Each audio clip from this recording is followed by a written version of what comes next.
Alas 5:10 na, One Western Visayas na. Alas 5:10 na, One Western Visayas na.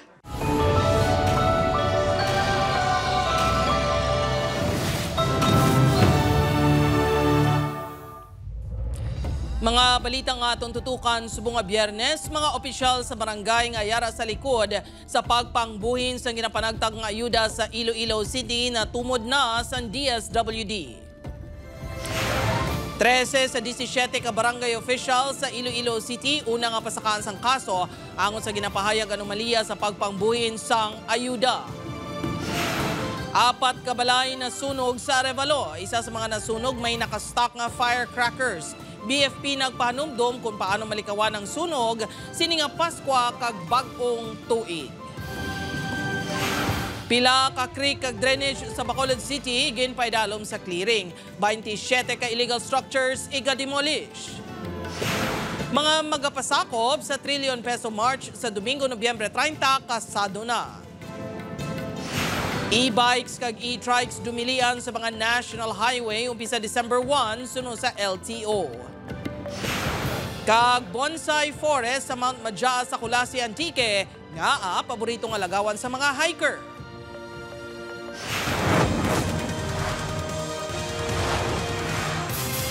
Ini ang GMA Regional TV, One Western Visayas. Mayong hapon, Western Visayas kag Negros Occidental. Malantaw man kita sa live streaming sa YouTube channel sa GMA Regional TV kag Facebook page sang One Western Visayas. Sa nagapanguna nga balita, 13 sa 17 ka mga natumod nga barangay officials sa syudad sang Iloilo pasakaan sang kaso sang DSWD angot sa ginaligar pagpangbuhin sang ginapanghatag nga ayuda sa mga benepisyaryo. Si John Sala nakatutok. Personal nga mga padulong sa masunod nga semana si DSWD Secretary Rex Gatchalian sa Iloilo City agon magpasaka sang kaso batok sa 13 ka mga barangay officials. Ining may kaangtanan sa ginapahayag pagpambuhi nila sa mga ayuda nga nabaton sang pila ka mga benepisyaryo sa idalom sang AIX. Ginalakipan sa mga punong barangay, barangay kagawad kag barangay secretaries ang pagapasakaan sa reklamo. Suno kay ASEC Paul Ledesma, 17 tanan ang manatumod nila nga barangay officials apang 13 pa lang ang ilasara nga makasuhan santo man sa mga natipon nga ebidensya. Anong to ka barangay and a total of the 13 to ka personalities identified dito sa mga case holders nga of course ina-assume ko mo na siya mga kasuhan namon. Nakita ko man nga ang mga probable charges nga latag nila, no? So total to do 4 ka charges. Gusto ni Secretary Rex na harapit siya mag-file cases. Ang mga nasambit nga opisyales ang halin sa distrito sang Arevalo kag Haro nagpaiway-anay si Ledesma mga detalye kun mga taga-diin nga barangay. Ginaimbestigaran man ni ASEC Ledesma ang impormasyon nga ila nakuha nga mayara sang makabig nagahatag sang command o kun nagamando sa ini nga sistema. So isagit siya ka system lakay pari-pareho gid ang amount. Any normal mind would really think na may command and control sa likod. Amo na nga nagahambal kung systematic ka-organized. Pagklaro ni ASEC Ledesma nga samtang wala pa naaprubahan ni Secretary Gatchalian ang iya rekomendasyon nga ipauntat ang tanan nga sahi sa pagpanagtag sang ayuda sa syudad sang Iloilo, ginmanduan sini ang DSWD 6 nga mas pasang karon ang protocol sa tagtaganay agod masiguro nga hindi na matabo ang kasubong nga modus. During our payout, we intensify our advocacy, our statement and messaging to our beneficiary na wala isang sino nga tao, politiko man o kung lideres sa mga barangay ninyo nga makakuha sa portion sa inyong barangay. Padayon naman ang panawagan sa DSWD sa publiko ilabi na sa mga nabiktima sa among modus nga magpakigangot sa ila pinaagi sa pag-file sa opisyal nga reklamo. Upod kay Hans Tisherto, John Sala. One Western Visayas. Sunog nagluntad sa barangay Kalaparan, Arevalo, kaina sang aga. 4 ka balay ginhalitan sang kalayo. Si Julius Villacaol nakatutok. Malayo pa ang bagong tuig. Apang daw kaangay nga nangin firecracker zone na ang Zone 11, barangay Kalaparan, Arevalo, kaina sang aga.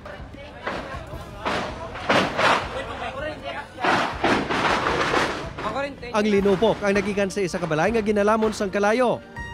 Base sa investigasyon sang Bureau of Fire Protection, 4 ka mga balay ang ginhalitan sa sunog. 3 ang totally gutted. 1 ang partially damaged. Nagano kayo bulig pa mo ko yung mga singgit nga may sunog. Ang kalayo ang ginatudlo nagikan sa balay ni Helen Carnaso. Katupad sini sa isa ka compound ang balay sang iauton nga si Roland. Wala na ginaistaran ang 2 ka mga balay sa sulod sang hindi magdubo sa 2 ka tuig. Apang ginabulubisitahan pa ini sa mga tagiya. Dapat ay mga gamit na sulod ng mga barato sila dito. Bisan wala na ginaistaran, nagapabilin nga may supply sang kuryente ang mga balay. Gani ini ang isa sa mga ginatutukan sang BFP nga gintunaan sa sunog. Isa man sa mga cost, pero subject man yapon sir sa sa laboratory analysis. Ay mapagalang kami siya sa mga wise mo. Totally gutted man ang balay ni Wences Villarba. Diri nagikan ang nabatian nga linupok. Nalabutin ni sang kalayo, bangod tupad sini ang balay sang pamilya Carnaso. Apang ginpanginwala sini nga nagahimo siya, uko nagabudega sang palupok. Ginbakal kuno niya ang mga ini para kung tani ipanghatag sa iya mga tinawo. Gamay man lang kung isipon mo sa amount siguro, worth 20,000 man lang siguro. Triangle ka kamara man lang. Bisan na barangay ginkumpirmar man nga wala sa nagahimo sang palupok sa lugar. Fabricate upon pagbaligya sa palupok, wala reportedly sa barangay nga may ara ang nagreklamo nga gapabrika sila dire. Sa pihak sini, ginapahanumdom sang BFP nga ginadumilian ang pagtago sang palupok sa Panimalay. Imposible dapat hindi siya mag-stock ang palupok sa atong Panimalay. Base sa assessment sang BFP, naglabot sa 240,000 pesos ang halit nga ginbilin sa sunog. Upod kay Cirilo Rendoque, Julius Bilacaol. 1 Western Visayas. Sa iban pang balita, mga creek ag drainage sa Bacolod City ginpaidalom sa clearing. Mga nadiskubrihan nga illegal structures pagakakson sang LGU. Si Eileen Pedreso nakatutok live sa Barangay 6, Bacolod City. Eileen?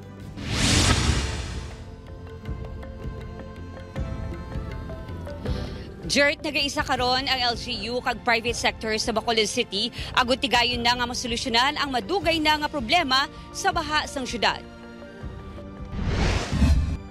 Napuno ang ini nga mga dump trucks sa mga basura, debris, sangasang kahoy kag lutak. Ini ang nakuha sa mga creek, drainages kag iban pa nga dalanon sa Bacolod City sa nagapadayon nga clearing operation matapos ang bagyo Verbena. Pila lang sa mga ginatutukan ang creek sa Barangay Bata kag Halandoni kung saan pinakamadamong ang mga basura ang nagbara nga gintunaan sang baha. May pila man ka mga illegal structures nga nakita, lakip na diri ang ginapaobra nga pader sa Barangay 20. And may order gid to remove the structure kay may construction, no, si Obo gin-inspect niya and then nakita dito nga from the complaint, so hindi mo na pwede nga ibutangan structure sa tunga, and it cost gid sang isang part of the pag may nag-obstruct sa creek masaka gid ang tubig. Sa Mambulok Creek, masobra 20 ka mga illegal structures, kalabanan mga pamalay ang natala na nga i-demolish sang LGU. May mga construction gid sa creeks nga like ginaobra nila fencing, ginaobra nila riprap, tagaan ta notification to cease sang ina nga mga construction. Ang mga houses naman nga gina-construct in the waterways, ginapa-remove gid kay nakita actually nga it's one of the major causes ang obstruction. Nabisuhan na mga residente angot sa demolisyon nga patigayunon. Ang pila sa ila handa man kuno nga maghalin kung may relocation. Kung na-relocate nila o demolition na wala man tada mahimo. Kay ilan na diretso, kay siyempre hindi man aton di duta. Bisan din ka sa laye, basta hindi mo duta, kung nilocate demolition ka, automatic na may relocation ka na yatag ang gobyerno sa imong punuan sa syudad ya eh. Isdo hindi pagid kami magpasugot kay siyempre ang pangabuyan namon ari di. Kung gusto nila nga kwaon kami di, gaan kami nila relocation tapos financial assistance. Sunod sa LGU, may relocation para sa mga maapektuhan sa demolition, apang pagapilion kung sino ang mga kwalipikado. Sa karon nagapangayo sang kooperasyon ang LGU sa publiko kag nagahingyo nga kung pwede untaton na ang paghaboy sa mga basura sa creek kag sa mga suba. Jert? Madamo gid nga salamat, Eileen Pedreso. Sa iban pang balita, kahublagan kontra korupsyon handa na para sa trillion peso march sa Domingo. Mga grupong aluyag mag-upod, ginabi-abi, apang simbahan, may pangabay. Si Julius Bilacaol nakatutok. Mas dako nga trillion peso march ang ginalauman sa kahublagan kontra korupsyon sa Domingo, November 30. Kadungan sa pagdumdom sang kaadlawan sa Baganihan nga si Andres Bonifacio. Ang grupo ang magatipon sa duha ka lugar sa syudad. Sa atubang sang Haro Metropolitan Cathedral sa Haro, kag sa idalom sang flyover sa atubang sang UP Visayas Iloilo City Campus sa city proper. Nagikan sa amo nga mga lugar, magamarcha ang mga partisipante padulong sa Iloilo Provincial Capitol Grounds. Kay dito may mga musikiro kita, may mga Ilonggo nga musikiro nga maga-entertain sa inyo at the same time pagi sa ilang mga kanta, batakon man ang aton social consciousness. Sa September 21, ginpatigayon sang grupo ang nahauna nga bersyon sang trillion peso march bilang protesta sa lapnagon nga korupsyon, ilabi na gid sa mga flood control project. Suno kay Monsignor Oso, bukas sila sa iban nga grupo nga luyag magpakigbahin. Apang dapat pareho ang ila panawagan. May mga nagasugilanon sa akon kag isa lang ang akon pangayo. Lahat ng sangkot dapat managot. Period. Ang Police Regional Office 6 nakaalerto na. Ang nagkalain-lain sini nga units nakahanda naman para magbantay kag ipasiguro nga mangin malinog kag mataway ang mga hublag protesta. Lakip na dire ang pagpasiguro nga hilway sa pagpangsabotahe ang mga lugar kung sa din ipatigayon ang mga rally. Part naman ina siya sang security measures ang aton nga mga tactical units, no. Kadungan sa panawagan sa simbahan sa mga pumuluyo nga mag-upod sa pagkondenar sa korupsyon. Nagalaom naman ang kapulisan nga magapabilin nga malinong ang mga hublag protesta. Upod kay Cirilo Rendoque, Julius Bilacaol. 1. Western Visayas. Mga kapuso, LTO magasugod na sang pagpang-impound sa mga e-bike kag e-trike nga nagabiyahe sa mga national road. Pila ka mga e-bike drivers nagakabalaka sa mangin epekto sini sa ila palangitanan. Si John Sala nakatutok live sa Barangay Rizal, La Paz, Iloilo City. John?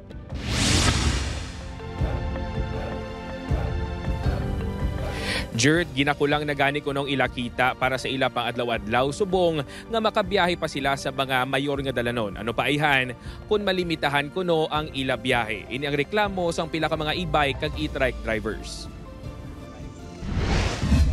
Nagalumaw-lumaong mata sang e-bike driver nga si Tatay Alfredo sang nahibaluan nga posibleng mabuhina nakita sini. Tion nga ipatuban na sang Land Transportation Office ang pagpang-impound sa mga nagabiyahe nga e-trike kag e-bike sa mga mayor nga karsada kun highway. Sino sa iya apisar nga tigulang na kag mabudlay ang pagpamasada sang e-bike. Wala man kuno ini sang iban nga palangitan-an. Makaluluoy man kami. Lakadlaw kung lakpo nila kagaya ng pangabuyante. Balanyo man ang kalabanan sa sikat, undergraduate mo. Tiway namang ansa ubra nga kwan, amo gilang na biyahe. Si Manong Beharasco naman nagakabalakang kung dumilian na sila nga magbiyahe sa mga mayor nga dalanon, mamirdihan na ini kag mapilitan nga maguntat pasada. Matabo sina kung hindi magano na mangawat ang tawo, kundi mangawat na mangold up. Matabo sina. Kung gutom na magutuman kami, ano na lang imuon namon. Suno kay LTO6 Assistant Regional Director Jack Kunlo, apisar nga wala pa sila sa may nabaton nga opisyal nga guidelines apang ang tinutuyo sini ang masiguro ang safety, hindi lang sang driver kag pasahero sang e-bike kag e-trike, kundi pati man sang iban pa nga mga motorista. Wala ini siya gin-design para nga mag-traverse no sa mga national roads o sa mga highways. Obserbahan ninyo, may arang ganda ng mga bata pa kayo, may arang nga daw medyo may edad naman, no? Kag wala nila kitang mind ang mga road regulations. Sa statement ni LTO Assistant Secretary Marcos Lacanilaw sa Senado, sa Lunes, Disyembre 1 na magasugod ang pagpang-impound sa LTO sa mga e-bike kag e-trike.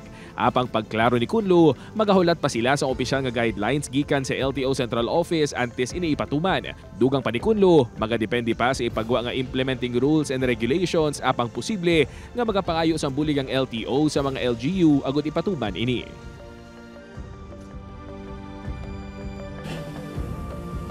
Jert, dugang pa sang LTO-6 bangod wala pa sila sang may nauyatan nga guidelines, wala sila makahibalo, magluwas sa ila i-impound nga units ang e-bike o kon e-trike kung ano pagid ang ila kumpiskaron sa madakpan nga driver bangod wala man sila sang rehistro o kon lisensya. Jert? Madam Ogin, nga salamat sa detalye, Kapuso John Sala. Ini ang GMA Regional TV, One Western Visayas. Mga kapuso, bangkay sang lalaki nga ginapahayag na tampukan sang duta sa landslide nga nagluntad sa barangay Barasalon, Haniway, nakit-an na. Si Julius Bilacaol nakatutok.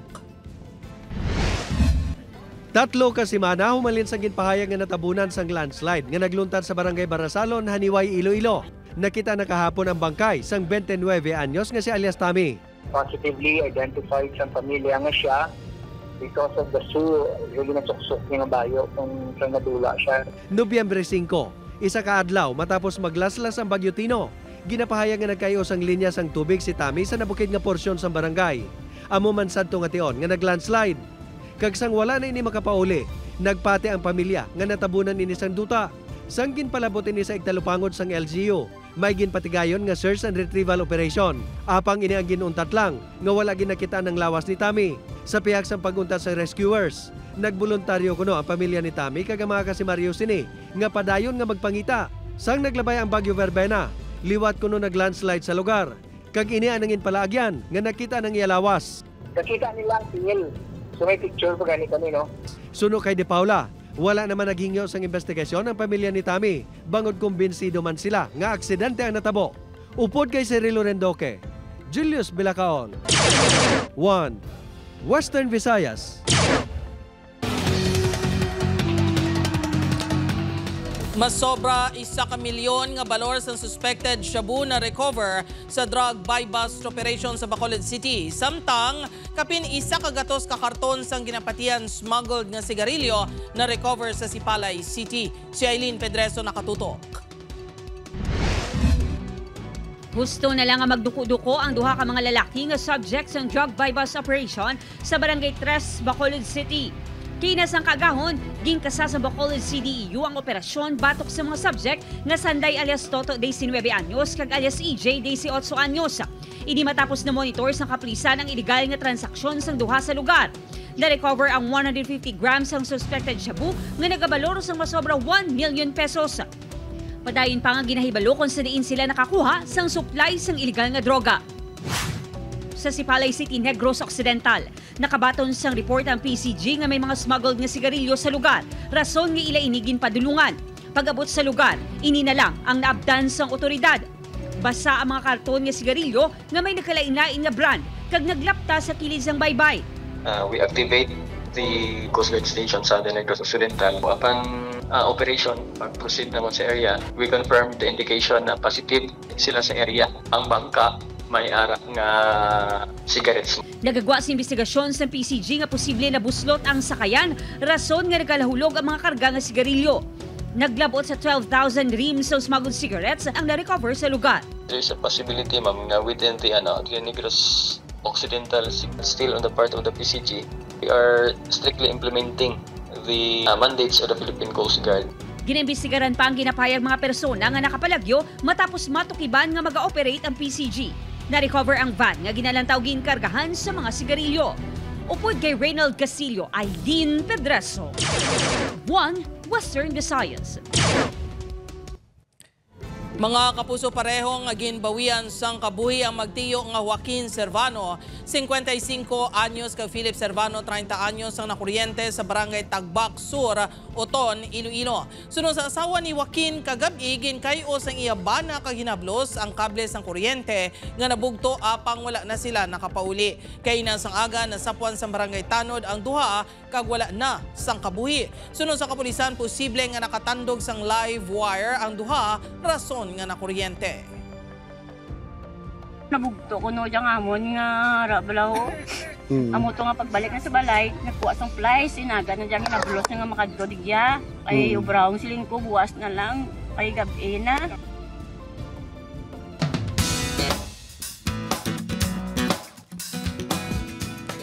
Mga kapuso, showing gihapon sa big screen ang KMJS Gabi ng Lagim the Movie.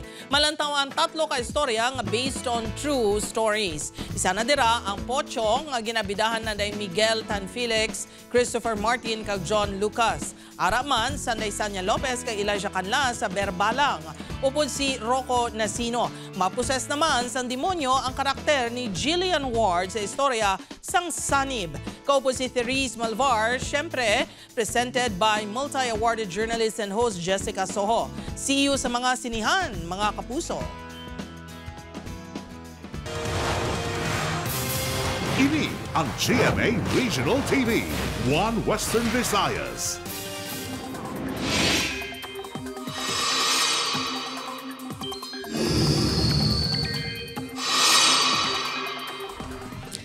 Mga kapuso, padayon nga nagapalayo sa pungsod ang bagyo nga may international name nga Koto ukon ang daan nga Bagyo Verbena.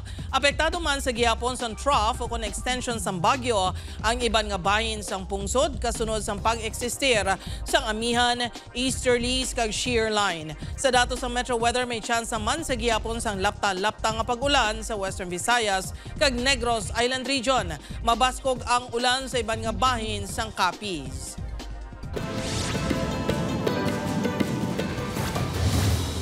Nagapangatubang sa reklamo nga paglapas sa Comprehensive Dangerous Drugs Act of 2002 ang 47 anyos nga si alias Bongbong. Ang subject nga tumantok sa Barangay Veterans Village, City Proper, ang natakpan sa drug buy-bust operation sa City Drug Enforcement Unit sa Barangay Magsaysay, City Proper. Si alias Bongbong ang ginakabig nga high-value individual nga nag-operate sa bugos nga syudad. Sa iban man nga drug personality sa syudad, ginaligar nga nagakuha ini sa nga ginabaligya. Nakuha sa subject ang suspected shabu nga nagabugat sa 130 gramos kag nagabalor sang 884,000 pesos. Natakpan sang Regional Drug Enforcement Unit 6 sa isa ka high-value individual sa ginpatigayon nga buy-bust operation sa Barangay Yulo Drive, Arevalo, Iloilo City. Ginkilala ang subject kay alias Migo, 40 anyos, kag residente sa Santa Barbara, Iloilo. Mayari ini sang record sa paglapas sa RA 9165 kag nadakpan sang Abril 2023 apang nakagwa sang Hulyo 2025 pinaagi sa plea bargaining agreement.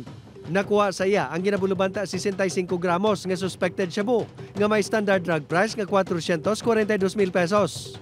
Suno sa RPDEU 6, antes ang operasyon, gin-monitor kag gin-surveillance si alias Migos ang kapin 2 ka bulan. Ginakabig ini nga high-value individual nga may coverage sang operasyon sa Iloilo Province kag Iloilo City. Ginbawian sang kabuhi ang 63 anyos nga driver sang tricycle nga si alias Noni sa mabungkuan sang SUV nga ginamanihon ni alias Mar, 45 anyos, sa Barangay Vista Alegre sa Banwa sang Ilog, suno sa kapulisan. Padulong sa pareho nga direksyon ang duha. Apang hinali nga nag-U-turn ang tricycle rason nga nabungkuan sa nagasunod nga SUV. Patal nga pila sa ulo ang naagom sang driver. Nag-istoryahan na magtimbang nga bahin kaangot sa areglo.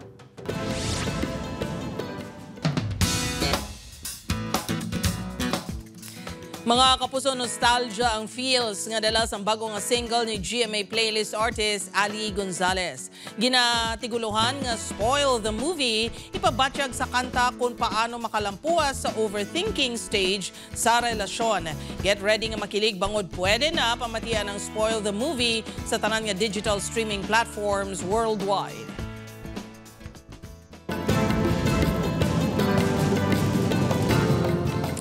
Mga kapuso, ano bala ang plano mo sa weekend? Lagaw na ta sa Mount Madja sa Kulasi, Antique. Magluwas nga highest peak ini sa Panay, isa sa mga espesyal sa sining bukid mo ang Bonsai Forest. Sunod sa pila ka mountaineers, challenging apang satisfying ang trail pasaka nga nagalabot sa 7 tubtob na 10 ka oras. Apang worth it kuno ang kakapoy pagabot sa ibabaw bangod magasugata sa imo ang bonsai garden nga may mossy forest kag syempre ang sea of clouds. Gani ka puso, lagaw na ta sa Mount Majas.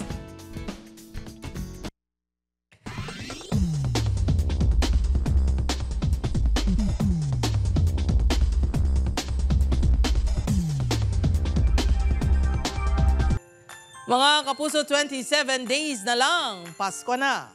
Sa aton mga kapuso diri sa Western Visayas kag Negros Occidental, subong man sa aton mga kapuso abroad, madamo gid nga salamat sa pagtutok. Mag-isa kita kakibalo ng mga balita tungod local news matters. Ako si Gertrude Charlotte Tan, ini ang One Western Visayas, bugos nga puwersa para sa mas dako nga misyon kag mas masangkat nga pagserbisyo sa pungsod.